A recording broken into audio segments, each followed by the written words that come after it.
Hey there, beautiful beings. Thank you for tuning in. I wanted to open something up today from something I hear a lot from my clients and my students. I can't tell you how many times over and over I've heard, I feel like I'm not doing enough. And when we go into that statement, when we go into those words and into that language, it's interesting to find the different perspectives within what we're actually saying. So the words that come out of our mouth are incredibly important because they shape our reality. What that means is the words that you say over and over again that leave your voice box into your physical reality or even in your thought patterns, all those words have a frequency. If you expose your cells and your body, your muscles and your organs and your pathways to the same frequency over and over, they start to vibrate at that frequency. In that way, our words and our language become a big part of who we are and how our body works and how we're coded to different experiences. Now, the words and the narratives and the beliefs that we tell ourselves become part of what we attract into our reality. Now, what that means is when you focus on love, when you focus on compassion, when you focus on acceptance and gratitude, you're more likely to go out into the world and attract that frequency to you, which might manifest as people that are also grateful, that are also accepting and loving. That might manifest as situations that come to you that feel as if they're laced in gratitude and acceptance and love. And the cycle continues. Alternatively, the more we focus on fear, anger, resentment, the more we focus on the what ifs, when we spend time going over and over the scenarios that we actually don't want to happen, guess what we're more likely to attract when we go out into the world? Those very scenarios, those very what ifs. We attract people that are also ruminating on the same fears and doubts. It's a frequency match. Now, when we actually sit with the statement, I feel like I'm not doing enough, we feel pressure from that statement, right? That statement brings up charge for me. There's hooks in it, as we would say. Now, energetic hooks are a way of describing when a program or a belief or a narrative is more likely to excite our nervous system. It's more likely to bring about fight and flight or adrenaline-fueled states or something based on fear or angst or worry.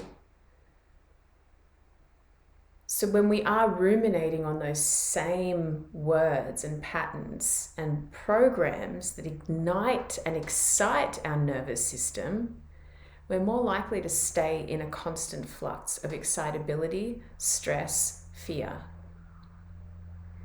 What I see in nearly every person that says, I feel like I'm not doing enough, when we go a little bit closer and we go a little bit deeper, we find out that doing more is not as important as doing things in alignment with the life that we want. I'll explain it a bit further. Does it really take that much doing to be fulfilled in life? Does it really take that much busyness, that much activity, that much spreading ourselves thin throughout the day to feel like we're satisfied, fulfilled, and in love with our existence? In fact, it's not the doing, it's the purpose behind the doing and doing things in alignment to where we're trying to go. You'll notice the difference between simply doing things out of obligation, expectation, because that's what other people do, because that's the way that other people do them. There's a relative unconsciousness to that doing. That can fill up a whole lot of our day and a whole lot of our time. And there's no wonder when we fall in a heap and say, what's it all for? Why am I doing these things? But yet when we take action in alignment with a life that we're trying to create, And an accumulation of doing things that are linked into our purpose creates purposeful moments, purposeful actions. We are more likely to feel like we have purpose and we're in purpose. Knowing our purpose is not an answer to a question that is easily found. The very point of the human existence is to search and evolve and change and grow, looking for purpose and connection and love and abundance and truth.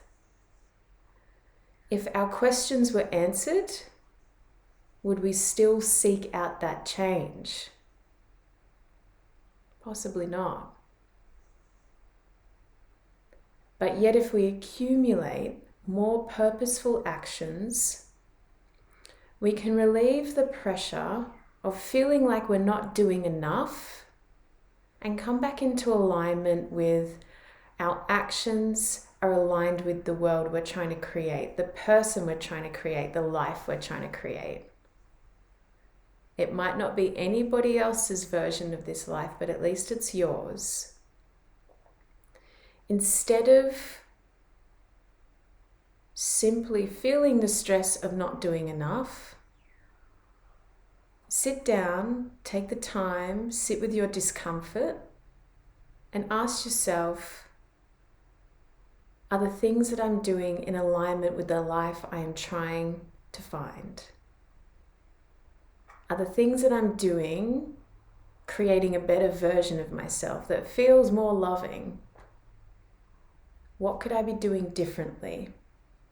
Most of the times you'll find out that simplifying your actions down to more purposeful doings in alignment with where you're trying to go is far more satisfying than doing more and adding more complexity. Simplify, reevaluate, and then re-emerge with actions that fill you with purpose. They don't need to be actions that you feel motivated to do all the time. They are simply in alignment with somewhere you're trying to go. And in my experience, that can create a profound shift. My name's Heather. I'm from the Ankara Academy. If you're interested in the courses and offerings that we have on at the moment, visit the website. Otherwise, subscribe and let me know if there's any content that you'd love to hear more about. Thank you so much. Heaps of love to all of you.